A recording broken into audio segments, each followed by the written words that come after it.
مجھے اللہ تعالیٰ نے بے انتہا حسن سے نوازا ہے، لہٰذا چند دن ڈوب سینے کے بعد مجھے پتہ چل گیا کہ اگر اس دنیا میں زندہ رہنا ہے تو اپنے جسم کو بیچنا پڑے گا، اور اس کے بعد میں نے اپنے جسم کو بیچنا شروع کر دیا۔ کبھی میں کسی تاجر کے پاس اپنے جسم کو بیچتی، تو کبھی کسی قاضی کے پاس، تو کبھی کسی زمیندار کے پاس، حتیٰ کہ مجھے جو شخص بھی دینار دینے کی حیثیت رکھتا میں اس کے ساتھ رات گزارتی۔ سلطان معظم، ایک دن مجھے ایک وڈیرے کی طرف سے پیغام ملا۔ اس نے مجھے اپنے ڈیرے پر بلایا اور کہا کہ فلاں ڈیرے پر آ جاؤ، تمہیں میرے ساتھ ایک رات گزارنے کے بدلے میں 1000 دینار اور 100 سونے کے سکے دیے جائیں گے، لہٰذا تم ایک رات کے لیے میرے ساتھ 100 سونے کے سکوں کے لیے تیار ہو جاؤ۔ میں اس کے ڈیرے پر پہنچ گئی۔ میں بہت خوش تھی کہ ایک رات کے 100 سونے کے سکے اور 1000 دینار مل جائیں گے۔ یہ میری ساری زندگی کی کمائی سے بہت زیادہ تھے، لیکن جب میں اس کے ڈیرے پر پہنچی کہ بے شک میں کئی لوگوں کے ساتھ سو چکی ہوں، لہٰذا میں ایک رات کے 100 سونے کے سکے اور 1000 دینار لوں گی۔ یہ سن کر اس نے کہا تم ٹھیک کہہ رہی ہو۔ وہ وڈیرا مجھے ایک بڑی سی حویلی کے اندر لے گیا۔ اس حویلی کے اندر جب لے گیا، میں جیسے ہی اندر داخل ہوئی تو باقی اور 5 آدمی شراب میں دھت بیٹھے ہوئے تھے۔ میں نے وڈیرے سے کہا یہ کون ہیں؟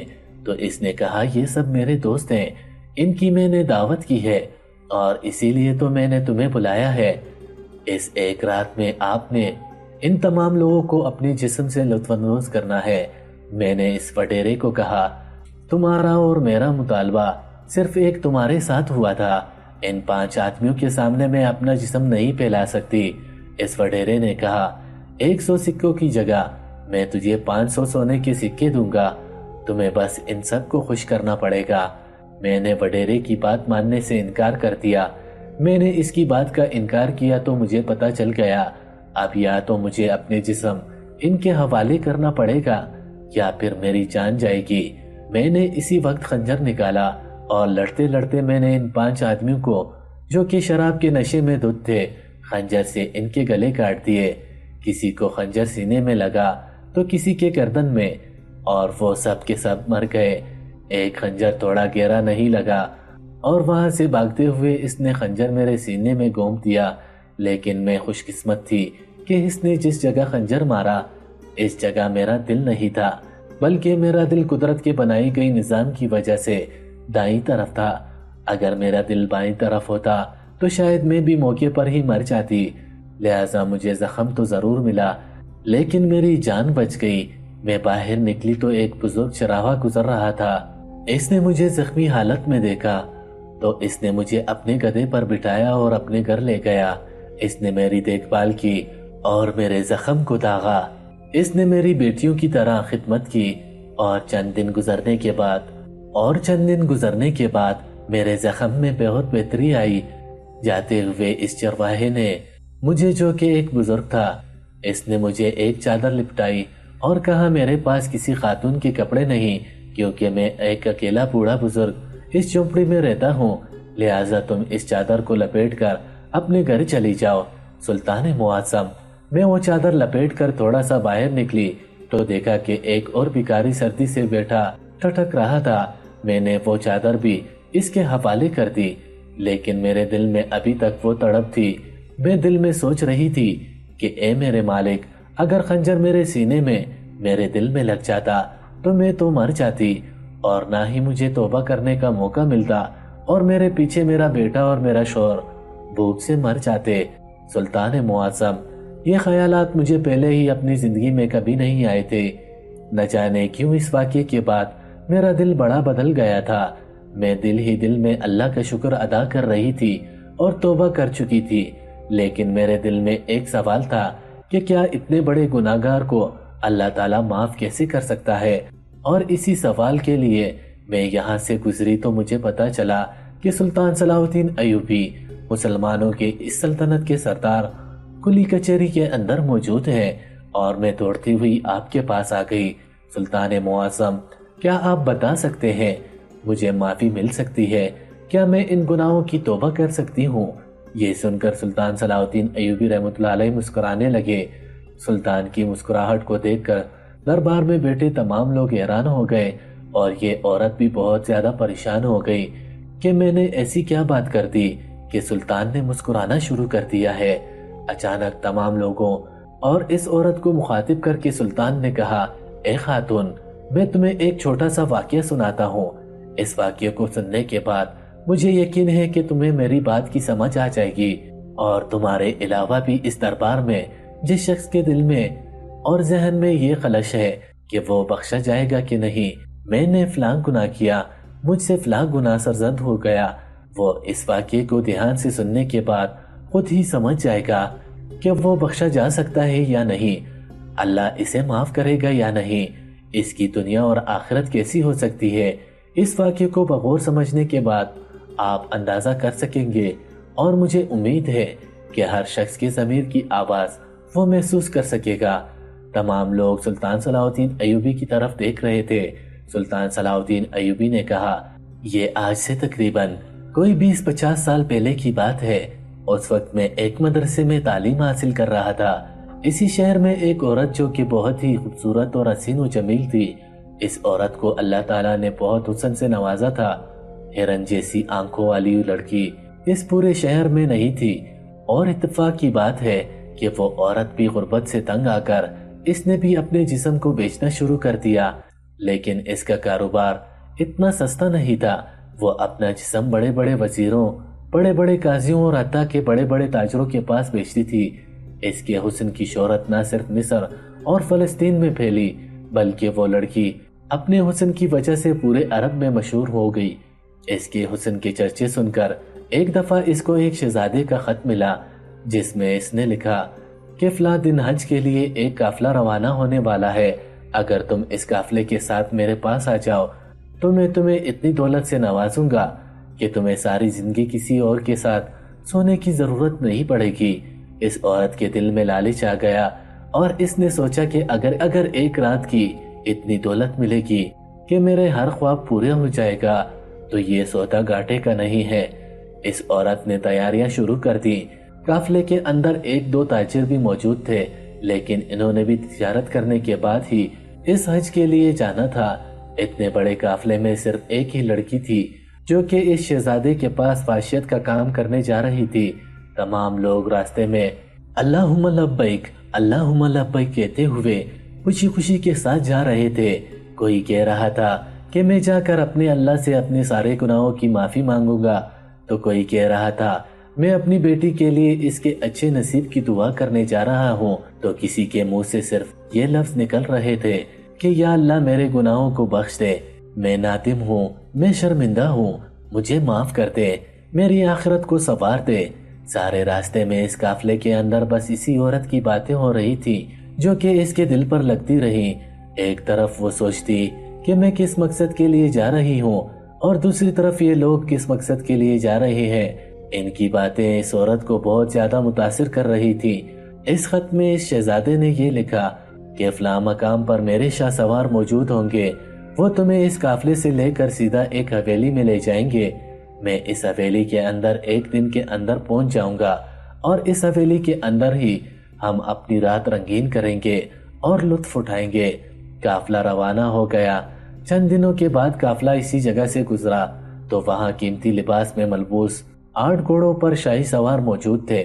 انہوں نے لڑکی کو پہچان لیا اور اس لڑکی کو قافلے کے ساتھ اپنے گھوڑے پر سوار کر کے اس حویلی کے اندر لے گئے۔ وہ لڑکی جیسے حویلی کے اندر پہنچی، کمرے کے اندر شاہی بستر موجود تھا۔ اس کے ذہن میں لوگوں کی باتیں چل رہی تھی، اور اتنا لمبا سفر کرنے کی وجہ سے وہ بہت زیادہ تھک چکی تھی۔ وہ بستر پر لیٹ گئی اور اسے نیند آ گئی۔ اس نے نیند میں دیکھا کہ اس کے بائیں طرف ایک آدمی اپنے ہاتھ میں چھڑی لیے کھڑا ہے، اور اس چھڑی سے روشنی ہی روشنی، نور ہی نور نکل رہا ہے، اور اس نور سے سارا کمرہ روشن ہو گیا۔ جب دوسری طرف وہ دیکھتی ہے تو اس کا جسم نہ برداشت کرنے والی آگ میں جھلس رہا ہے۔ وہ خود کو آگ سے بچانے کی بہت کوشش کر رہی ہے۔ وہ دوڑتی ہے تو آگ اس کے پیچھے پیچھے چلتی ہے۔ اچانک وہ ایک گہری کھائی میں جا گرتی ہے، جہاں بڑے بڑے سانپ، بچھو وغیرہ اسے نظر آتے ہیں، تو وہ چیخنا چلانا شروع کر دیتی ہے۔ اچانک اسی دہشت کے ساتھ اپنے سارے جسم پر پسینے کو محسوس کرتے ہوئے اس کی آنکھیں کھل گئی۔ وہ بہت پریشان ہو گئی اور اس کے دل کی دھڑکن تیز ہو گئی، اور اس نے اسی وقت اپنی قیمتی سامان اپنے ساتھ لیا اور باہر نکلی تو دیکھا کہ ایک حویلی کے پاس ایک اونٹ والا کھڑا تھا جو کہ ایک جگہ سے دوسری جگہ لے جانے کے لیے چند سونے کے سکے لیتا ہے۔ اس عورت نے اس کو کہا کہ تم مجھے مکہ مکرمہ پہنچا دو، میں تمہیں منہ مانگی قیمت دوں گی۔ مکہ مکرمہ حویلی سے 40 میل کے فاصلے پر تھا۔ اس اونٹ والے نے کہا اگر تمہیں مکہ مکرمہ پہنچنا ہے تو میں 2 گھوڑے لے کر آتا ہوں، گھوڑے پر ہم جلدی پہنچ جائیں گے۔ وہ چند ہی لمحوں کے بعد 2 گھوڑے لے کر پہنچ گیا۔ وہ عورت گھوڑے پر سوار ہوئی اور سیدھا مکہ مکرمہ جا کر پہنچ گئی، حج کے فرائض ادا کرنے لگی اور اسی دوران ہر لمحے اللہ سے ہاتھ اٹھا کر معافیا مانگنے لگی، کہنے لگی اے میرے مالک، اے میرے رب، شکر ہے تو نے مجھے ایک سیدھے راستے پر ڈال دیا۔ اے میرے مالک، تو مجھے معاف فرما دے، میں نے تیرے دیے گئے قیمتی نعمتوں کو غلط کاموں میں لگا دیا اور دنیاوی دولت کے لیے میں نے اپنے جسم کو بیچنا شروع کر دیا۔ اے میرے مالک، مجھے معاف کر دے، میں غفلت میں ڈوب چکی تھی، مجھے دنیا کی رنگینی نے اپنی طرف مائل کر لیا تھا، مجھے تو خیال تک نہ تھا کہ میں نے اس دنیا کو چھوڑ کر جانا ہے، یہ میرے ہمیشہ کا ٹھکانہ نہیں ہے۔ اتفاقاً اسے حج کے دوران ہی مسلمانوں کے سلطان کا ایک سپہ سالار جمال ثانی مل گیا۔ سلطان کے سپہ سالار کو جب اس لڑکی نے دیکھا تو اس کے پاس گئی اور کہا حضور آپ اور یہاں کیسے؟ سپہ سالار نے کہا اے لڑکی تم یہاں کیسے؟ تمہارا کام تو یہاں نہیں، کیونکہ یہ سالار اس عورت کو جانتا تھا، ان کی پہلے ملاقات ہو چکی تھی۔ وہ ملاقات یوں ہوئی تھی کہ ایک دفعہ سلطان کا یہ سپہ سالار پڑوسی بادشاہ کے ایک وزیر کو سلطان کا پیغام دینے کے لیے گیا تو اس وقت یہی لڑکی وزیر کے کمرے میں اس کے ساتھ سونے کے لیے جا رہی تھی۔ سلطان کے سپہ سالار نے اسے منع کیا تھا کہ تم یہ کام چھوڑ دو، ایک مسلمان ہو کر یہ غلط کام کر رہی ہو، یہ کسی بھی مسلمان عورت کو زیب نہیں دیتا، تم چند سونے کے سکوں کی خاطر یا دیناروں کی خاطر اپنا جسم بیچ رہی ہو، تم نہ صرف اپنے بلکہ مسلمان عورتوں کے لیے باعث شرمندگی کا باعث ہو۔ لیکن اس نے اس وقت سلطان کے سپہ سالار کو جھڑک کر وہاں سے چلی گئی، لہٰذا سپہ سالار اسے مکہ مکرمہ میں دیکھ کر حیران ہو گیا۔ اس لڑکی نے سپہ سالار کو بتایا کہ اللہ تعالیٰ نے مجھے توبہ کرنے کی توفیق عطا فرما دی، میری منزل تو غلط تھی لیکن میری منزل میرے راستہ، میرا دل تبدیل ہو گیا اور میں نے اللہ سے توبہ کر لی، اللہ سے تم بھی دعا مانگو کہ مجھے معاف کر دے۔ سپہ سالار نے کہا بے شک وہ بڑا غفور الرحیم ہے، وہ تمہیں ضرور معاف کر دے گا۔ جمال ثانی نے کہا کہ تمہیں معاف کرنے کے لیے یہی سب سے بڑی نشانی ہے کہ اللہ تعالیٰ نے تمہارے دل بدل دیا اور تمہیں اپنے گھر مہمان بنا کر بلایا، اور یہ ہر کسی کے نصیب میں نہیں ہوتا۔ یہ سنتے ہی یہ عورت زاروں قطار رونے لگی، کبھی یہ خدا کی شان کو دیکھتی اور کبھی اپنی زندگی میں کیے گئے کرتوتوں کو۔ جمال ثانی نے اسے حوصلہ دیا، پھر ان دونوں نے اکٹھے حج ادا کیا، اور جب حج کی واپسی پر قافلہ تیار ہونے لگا تو اس لڑکی نے سپہ سالار کو کہا میرے ساتھ اور کوئی نہیں، لہٰذا میں اس قافلے کے ساتھ چلنا چاہوں گی۔ تو سپہ سالار نے کہا بے شک تم ہمارے ساتھ چلو، لیکن یہ حجیوں کا قافلہ ہے اور میں ایک سپہ سالار ہوں، میرے ساتھ اگر قافلے والے نامحرم لڑکی کو دیکھیں گے تو وہ مجھے کیا کہیں گے، لہٰذا تم میرے ساتھ نکاح کر لو، میں تمہیں اپنے ساتھ لے جانے کے لیے تیار ہوں۔ اس لڑکی نے سلطان کے سپہ سالار سے نکاح کر لیا اور اس کے بعد وہ سپہ سالار کی بیوی بن گئی۔ وقت آنے کے بعد وہی سپہ سالار کی بیوی اپنے شوہر کے ساتھ لڑتے ہوئے دونوں شہید ہو گئے۔ سلطان صلاح الدین ایوبی رحمۃ اللہ علیہ نے مجمع کو مخاطب کر کے کہا آپ لوگ دیکھیں، ایک عورت جس کی ہر رات کسی نہ کسی نامحرم مرد کے ساتھ بستر غلاظت پر گزرتی تھی، وہ ایک شہید سپہ سالار کی بیوی بن کر گئی، اور اگر اللہ تعالیٰ اس کو معاف نہ کرتا تو وہ کبھی بھی شہید نہ ہوتی، نہ خدا اس کا دل بدلتا اور نہ اپنے گھر میں اسے بلاتا۔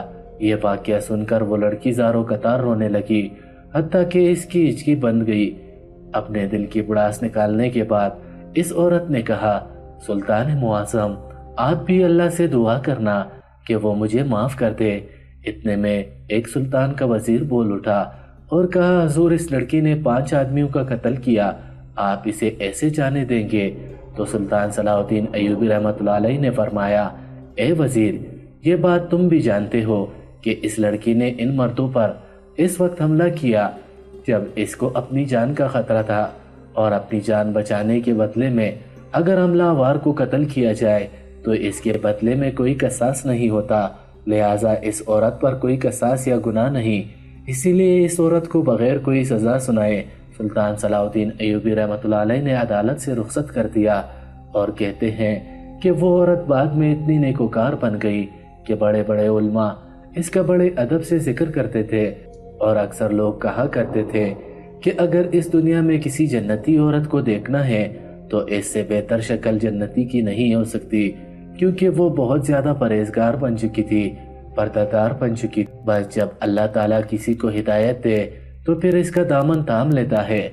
انسان خطا کار ہے، انسان خطا کا پتلا ہے، انسان اپنی زندگی میں بے شمار ایسے گناہ کر بیٹھتا ہے، لیکن جب اللہ اسے ہدایت دیتا ہے تو اسے اپنے تمام گناہوں پر شرمندگی ہوتی ہے، اور یہ رو رو کر اللہ تعالیٰ سے اپنی زندگی میں کیے گئے سیاہ عملوں کی معافی مانگتا ہے، تو اللہ تعالیٰ ہر سچے دل سے، سچی نیت سے توبہ کرنے والے کی توبہ قبول فرما کر اسے معاف کر دیتا ہے۔ اور یہی دنیا و آخرت کی سب سے بڑی کامیابی ہے کہ جسے اللہ معاف کر دے وہ راہ حق کا مسافر بن جائے، تاکہ دنیا اور آخرت دونوں جہانوں میں سرخرو ہو سکے۔ آپ سے گزارش ہے کہ اس ویڈیو کو لائک کیجیے گا اور ہمارے چینل کو بھی ضرور سبسکرائب کیجیے گا، تاکہ آئندہ آنے والی ہر ویڈیو کا نوٹیفیکیشن۔ حافظ۔